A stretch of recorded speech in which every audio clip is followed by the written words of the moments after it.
नमस्कार स्टूडेंट्स, मेरा नाम है मनीष हसानी। मैं लेक्चरर हूं गवर्नमेंट पॉलिटेक्निक कॉलेज जोधपुर में।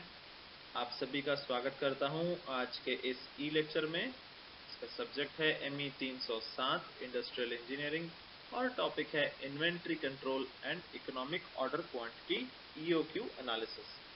तो आइए शुरू करते हैं आज का ई लेक्चर। आज के इस लेक्चर को शुरू करने से पहले थोड़ा सा हिंट दे दें कि किस टॉपिक के बारे में है ये। ग्राफ से ऐसा दिख ही रहा है आपको कि यहाँ पर हम ऑप्टिमम ऑर्डर क्वांटिटी निकालते हैं जहाँ पे हमारी कॉस्ट मिनिमम हो।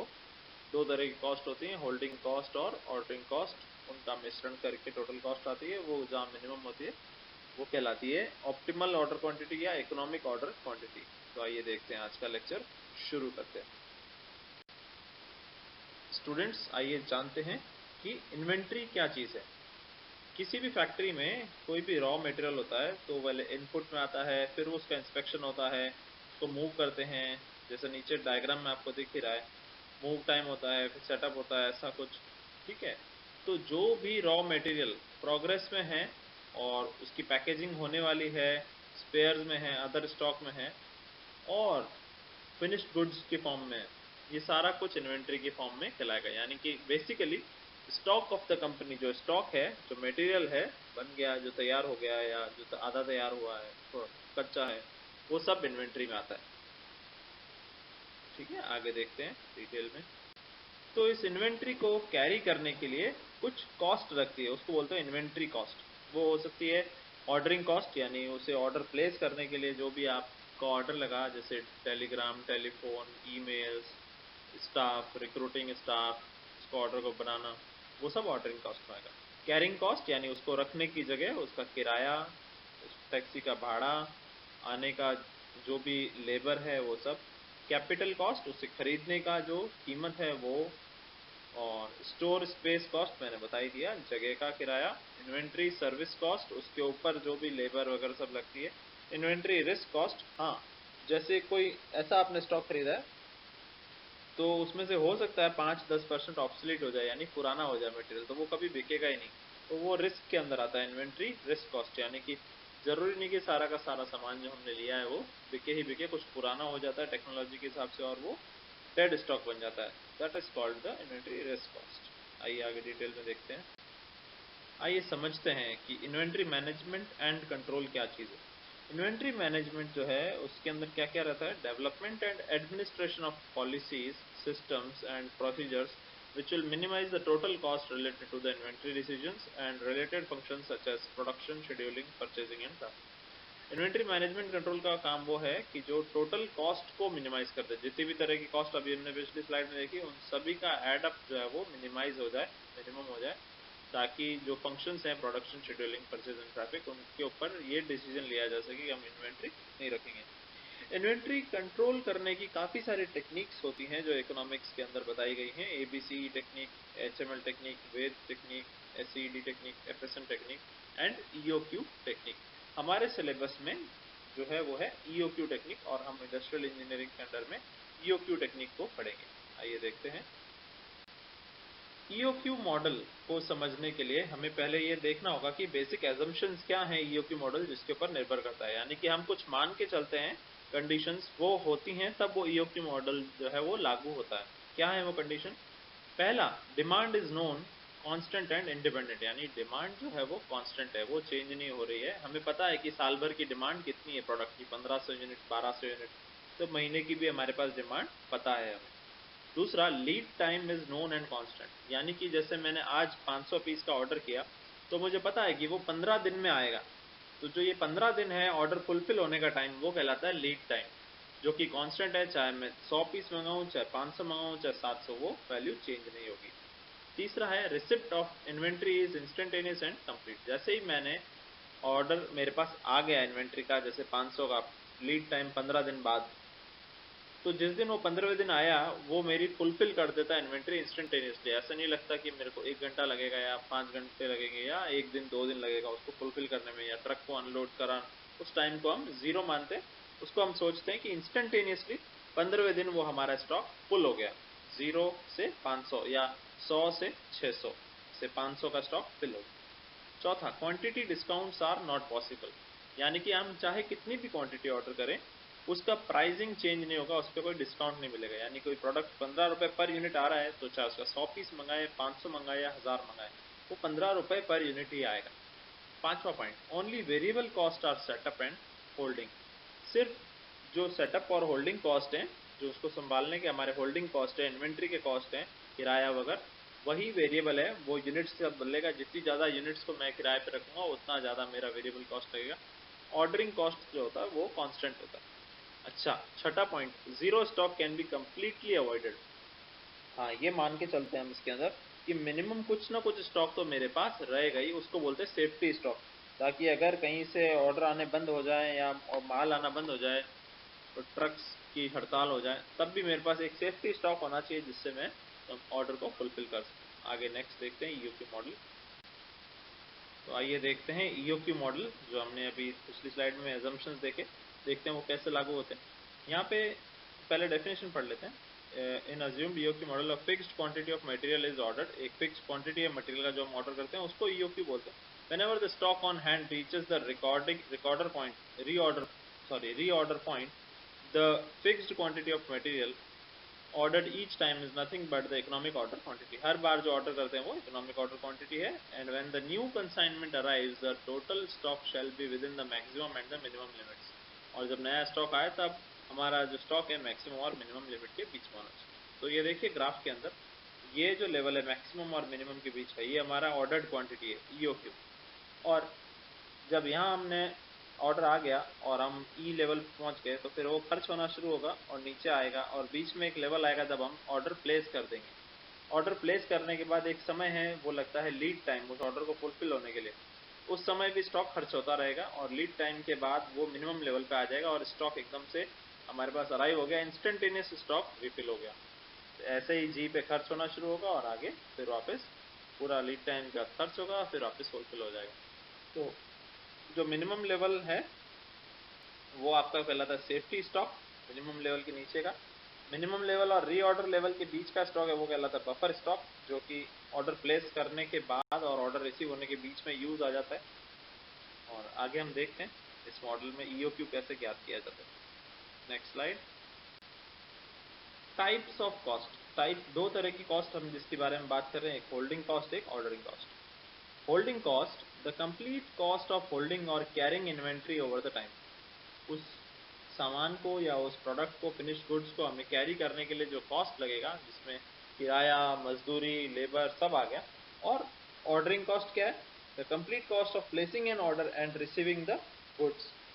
जो भी हमारा दाम लग रहा है उसको ऑर्डर करने में, जैसे ईमेल करने के लिए जो स्टाफ चाहिए, टेलीग्राम करना है या फिर फ़ोन करना है, जैसे भी आप ऑर्डर प्रोक्योर करते हैं, वो सारा स्टाफिंग, उसके ऊपर जो भी पैसा खर्च होता है पर ऑर्डर, वो कॉस्ट जो है वो ऑर्डरिंग कॉस्ट है। ये नेक्स्ट देखते हैं। आइए हम जानते हैं कि इन्वेंट्री होल्डिंग कॉस्ट किस किस तरीके से आ सकती है। इन्वेंट्री होल्डिंग कॉस्ट के कुछ कंपोनेंट्स हैं। एक रीजनेबल टिपिकल प्रोफाइल यहाँ दिखाई गई है, जिसके अंदर category wise percentage of inventory value, यानी कि अगर किसी चीज़ का दाम 100 रुपये है, अगर उसको एक आइटम को खरीदने का 100 रुपया लगता है पर पीस, तो उस पर हाउसिंग या बिल्डिंग कॉस्ट यानी कि किराया 6% करीब, उसको रखने का 1 महीने उसको रखने का 6 रुपये लग जाएगा। मटेरियल हैंडलिंग कॉस्ट यानी कि 3%, उसको सामान को उठा के रखना करना, उसमें जो भी हैंडलिंग लगती है और लेबर लगती है वो 3% है। तो 3 रुपये हैंडलिंग कॉस्ट, 3 रुपये लेबर कॉस्ट से हैंडलिंग। 11% inventory investment cost. जैसे आप कोई भी प्रोडक्ट को लेंगे, जैसे 100 रुपये प्रति आइटम का वो चीज़ है, और आपने उसके 1000 पीस लिए, तो 1 लाख रुपये हो गए। तो 1 लाख रुपये आपने इन्वेस्ट कर दिया उसमें, तो उसका एक हम मान के चलते हैं कि 11% साल का ब्याज लग रहा होगा उस पर। ये ईयरली बता रहा है इन्वेंट्री, कि साल का 11% तो उस पर ब्याज ही लग गया हमारा, क्योंकि अगर कहीं और इन्वेस्ट नहीं करते तो इतना रिटर्न तो आता ही। फिर है पिल्फरेज, स्क्रैप एंड ऑब्सिलेंस, यानी जो भी खराब हो जाता है सामान, स्क्रैप हो जाता है, पिल्फरेज हो जाता है, ऑब्सिलेंस यानी पुराना हो जाता है, टेक्नोलॉजी पुरानी हो जाती है, तो 3% हम मान के चलते हैं कि साल का 3% वो खराब हो जाता है। तो टोटल एक एग्जाम्पल में बताया हुआ 26%, और ये वैल्यू कुछ भी हो सकती है, न्यूमेरिकल पे डिपेंड करता है, 20%, 50%, 25%, 30%। तो यहाँ पे एक एग्जाम्पल लिया हमने समझने के लिए कि इन्वेंट्री होल्डिंग कॉस्ट क्या होती है। आगे देखते हैं नेक्स्ट स्लाइड। स्लाइड के शुरुआत में हमने देखा था कि ऑर्डरिंग कॉस्ट जैसे जैसे ऑर्डर बड़ा होता रहता है घटती रहती है। तो why the order cost decreases? Why order cost decreases? Cost क्या होती है? कॉस्ट जो है वो ज़्यादा यूनिट होगी अगर, तो ऑर्डरिंग कॉस्ट घटेगी। क्यों? जैसे समझो कि मुझे 1000 माइक्रोवेव ओवन ऑर्डर करने हैं, तो अगर मैंने एक ऑर्डर किया तो एक ही ऑर्डर में मेरे 1000 पीस अगर ऑर्डर कर लिए तो खर्चा किसका आएगा? एक ऑर्डर का आएगा। यहाँ पे डॉलर में एग्जांपल दिया हुआ है, आप रुपीस में समझ लो तो $0.35 या रुपीस में समझ लो 10 रुपए अगर समझ लो मिसाल के तौर पर, 10 रुपए लगे आपके 1000 पीस ऑर्डर करने में। अगर वो 1000 पीस में एक एक ऑर्डर अलग अलग करता रहूं माइक्रोवेव का, तो ऑर्डर कितने बन जाएंगे? 10 रुपए इंटू 1000, यानी कि 10,000 रुपए खर्चा हो जाएगा। अब इस एग्जांपल में 0.35 दिया होगा, वो 350 हो गया 1000 पीस ऑर्डर कर। तो देखो जहाँ 10 रुपए खर्चे में काम चल रहा था वहां अलग अलग ऑर्डर किया तो 1000 गुना बढ़ गया। तो जैसे अगर बड़ी क्वांटिटी अगर आप सिंगल ऑर्डर में प्लेस करते हैं तो ऑर्डरिंग कॉस्ट घट जाती है। बट हमें यही निकालना है कि वो मित व्ययी दर क्या होगी जिसपे हम ऑर्डर करें उतनी क्वांटिटी को, कि वो इकोनॉमिक ऑर्डर क्वांटिटी बन जाए। Next slide. अभी हम जो डिस्कशन कर रहे थे उससे बहुत ही सुंदर ग्राफ के द्वारा देख सकते हैं टाइप्स ऑफ कॉस्ट में। यहाँ पे ग्राफ में बताया हुआ है जैसे जैसे ऑर्डर की क्वांटिटी बढ़ती जाएगी, एक्स एक्सिस पे क्वांटिटी बढ़ती जाएगी, ऑर्डरिंग कॉस्ट जो है वो कम होती जाएगी, जैसा हमने पिछली स्लाइड में देखा। होल्डिंग कॉस्ट यानी इन्वेंट्री को रखने का जो खर्चा है, वो जितनी ज़्यादा क्वांटिटी हम रखेंगे उतनी ज़्यादा होल्डिंग कॉस्ट लगेगी। तो ऑर्डर कॉस्ट क्वांटिटी के साथ घटती है, होल्डिंग कॉस्ट क्वांटिटी के साथ बढ़ती है। बट टोटल कॉस्ट जो इन दोनों का सम है, वो शुरुआत में तो जब हमारी क्वांटिटी कम होती है तब तो उसको संभालने का कॉस्ट ज़्यादा है, फिर धीरे धीरे एक मिनिमम वैल्यू पे आती है, और फिर जैसे इस क्वांटिटी बढ़ेगी होल्डिंग कॉस्ट के बढ़ने की वजह से वो बढ़ती जाती है। शुरुआत में हाई ऑर्डर कॉस्ट की वजह से ज़्यादा है, बाद में हाई क्वांटिटी की वजह से ज़्यादा है, और बीच में एक इकोनॉमिकल वैल्यू है जो दोनों के बीच का ट्रेड ऑफ है, वहाँ पे इकोनॉमिक ऑर्डर क्वांटिटी मिलती है। आइए देखते हैं। आइए देखते हैं बहुत ही महत्वपूर्ण डेरिवेशन, EOQ फॉर्मूला का डेरिवेशन, इकोनॉमिक ऑर्डर क्वांटिटी का डेरिवेशन। इसमें कुछ वेरिएबल्स हैं, जैसे डी है एनुअल डिमांड, यानी फॉर एग्जांपल मेरी एनुअल डिमांड है 1200 यूनिट्स साल की। सी है कॉस्ट पर यूनिट, और जैसे कि उस प्रोडक्ट का कॉस्टिंग क्या है पर यूनिट, ठीक है। क्यू है order quantity in units, suppose मैं ऑर्डर क्वांटिटी 100 ले सकता हूँ, 200 ले सकता हूँ, सपोज 100 यूनिट्स है ऑर्डर क्वांटिटी मेरी, तो ऑर्डर कितने बन जाएंगे? डिमांड 1200 की है, और अगर मैं एक बार में 100 पीस ऑर्डर करता हूँ तो 12 ऑर्डर बन जाएंगे। तो D by Q is called number of orders, जो नीचे दिख रहा है हमें। एस जो है कॉस्ट पर ऑर्डर, कि अगर मैं एक ऑर्डर प्लेस करता हूँ 100 पीस का या 200 पीस का, तो मेरा कॉस्टिंग क्या लगेगा, यानी ऑर्डरिंग कॉस्ट पर ऑर्डर। आई है होल्डिंग कॉस्ट, जो हमने पहले एग्जांपल में देखा था, 26% of the your cost per unit, है ना। तो यहाँ पे परसेंटेज में देखेंगे तो आई कहलाएगा होल्डिंग कॉस्ट, और अगर हम रुपीज में अमाउंट में देखेंगे तो एच कहलाएगा, यानी कि आई जो होल्डिंग कॉस्ट परसेंटेज है इनटू कॉस्ट पर यूनिट। तो आपकी एक्चुअल कॉस्ट आ जाएगी पर आइटम, कितना उसको होल्ड करने के लिए सालाना या महीने का हमारा खर्चा आता है। तो आइए देखते हैं number of orders, D by Q, ये बता ही दिया मैंने आपको कि डी है डिमांड और क्यू है आपकी ऑर्डरिंग क्वांटिटी। इससे आ जाएंगे नंबर ऑफ ऑर्डर्स, जैसे 1200 डिमांड है 1200 पीस की और 100 पीस की क्वांटिटी है, तो 1200 बाय 100 पीस 12 ऑर्डर्स हो जाएंगे फॉर एग्जाम्पल। तो ऑर्डरिंग कॉस्ट क्या होगी? नंबर ऑफ ऑर्डर्स इंटू एक ऑर्डर की कॉस्ट, एक ऑर्डर की कॉस्ट है S into D by Q हो जाएगी हमारी सालाना ऑर्डरिंग कॉस्ट, क्योंकि डिमांड सालाना है, क्वांटिटी हमने एक ऑर्डर में जो मंगवाई वो क्यू है, और एस जो है वो हमारे एक ऑर्डर की कॉस्टिंग है। तो ये ऑर्डरिंग कॉस्ट आ गई S into D by Q. फिर हम देखते हैं एवरेज हमारा इन्वेंट्री को होल्ड करने का कॉस्ट क्या लगता है, वो कैसे ज्ञात करेंगे। पहले देखेंगे कि एवरेज इन्वेंट्री कितनी है। हम देखते हैं कि जब हमने हमारे ऑर्डर खत्म हो जाता है तब कितनी क्वांटिटी होती है? 0। और जब हम ऑर्डर प्लेस करते हैं तो क्यू क्वांटिटी का करते हैं, तो पहले 0 होती है, फिर क्यू बन जाती है, और फिर क्यू से वापस धीरे धीरे धीरे खर्च होती होती वापस 0 पे आती है, फिर क्यू हो जाती है। 0 क्यू इसके बीच में घूमती है, तो एवरेज क्या हो जाएगी? 0 प्लस क्यू डिवाइडेड बाय 2, यानी क्यू बाय 2। ये तो हो गई यूनिट्स में। अगर प्राइस में पूछे, रुपीज में पूछे, तो क्या हो जाएगा? Q by 2 into C. C क्या है, कॉस्ट पर यूनिट, एक यूनिट का दाम इनटू क्वांटिटी। तो ये हो गई हमारी एवरेज इन्वेंट्री। फिर cost to carry average inventory, अब कितना दाम खर्च होगा इसको संभालने में, तो परसेंटेज में देखें तो कितना है आई, और डॉलर में दे रखा है हमें Q/2 इंटू सी, तो उसको परसेंटेज से मल्टीप्लाई कर दे आई से सीधा सीधा, तो हो जाएगा Q/2 इंटू सी इंटू आई। जो आई इंटू सी वाला गुणांक है उसको बोलते हैं हम होल्डिंग कॉस्ट, जो ऊपर बताया हुआ है उसको H से भी दर्शा सकते हैं। तो हम उसको सिंपली आई इंटू सी को H भी लिख सकते हैं या फिर आई इंटू सी। तो आइए देखते हैं टोटल कॉस्ट हमारी कितनी हुई, inventory carrying cost plus ordering cost. Inventory carrying cost Q/2 into I into C और ordering cost S into D/Q।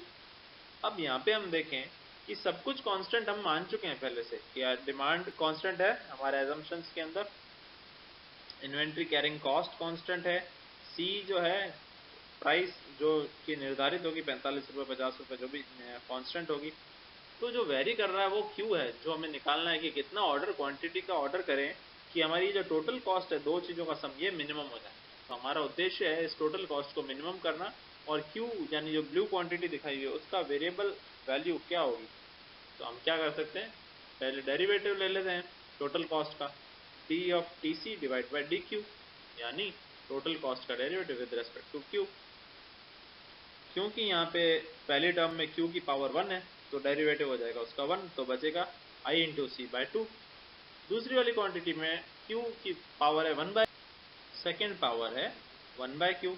1/q को हम जब डेरिवेटिव लेंगे तो उसका डेरिवेटिव क्या आएगा, -1/q²। 1/x को डेरिवेटिव करते हैं x के रेस्पेक्ट में तो क्या आता है -1/x²। उसी प्रकार जब इस टर्म को हम सॉल्व करेंगे तो हमें मिलेगा ds/q² बराबर IC/2। q को ट्रांसपोज इन्वर्स कर लेंगे तो q²/ds 2/IC। तो q² का जो मान आएगा वो आएगा ds इंटू 2/IC, और q अंडर रूट ले लेंगे दोनों साइड तो 2 into ds/IC। 2 into twice of demand, D demand है, S है हमारा cost per order, divide by IC, IC क्या है होल्डिंग कॉस्ट, H जो कि होल्डिंग कॉस्ट परसेंटेज में इनटू कॉस्ट पर यूनिट। आइए देखते हैं इस फॉर्मूले को डिटेल में, नेक्स्ट स्लाइड। तो डेरिवेशन से हमें फॉर्मूला मिला है इकोनॉमिक ऑर्डर क्वांटिटी का, EOQ बराबर 2 into D into S/H, twice of demand, annual demand हो जाएगी पूरे साल की डिमांड, और कॉस्ट पर ऑर्डर, एक ऑर्डर करने में मेरा जो कॉस्टिंग लग रही है 5 रुपये 10 रुपये 50 रुपये 100 रुपये वो, और divide by H holding cost, यानी उस मटेरियल को मुझे संभालने के लिए, साल भर संभालने के लिए पर पीस, ध्यान दीजिएगा पर पीस मुझे क्या होल्डिंग कॉस्ट आ रही है, वो हो जाएगी आई होल्डिंग कॉस्ट परसेंटेज में इनटू सी कॉस्ट पर यूनिट। तो सिंपल सा फॉर्मूला √2ds/H। तो नेक्स्ट क्लास में हम इस पे न्यूमेरिकल देखेंगे और देखेंगे कि कैसे इस फॉर्मूला को उपयोग में लिया जाता है। मुझे अच्छे से सुनने के लिए बहुत बहुत धन्यवाद। आशा करता हूँ आज का लेक्चर आपको अच्छा लगा होगा। यदि कोई डाउट हो तो आप कमेंट बॉक्स में कमेंट कर सकते हैं। Thank you.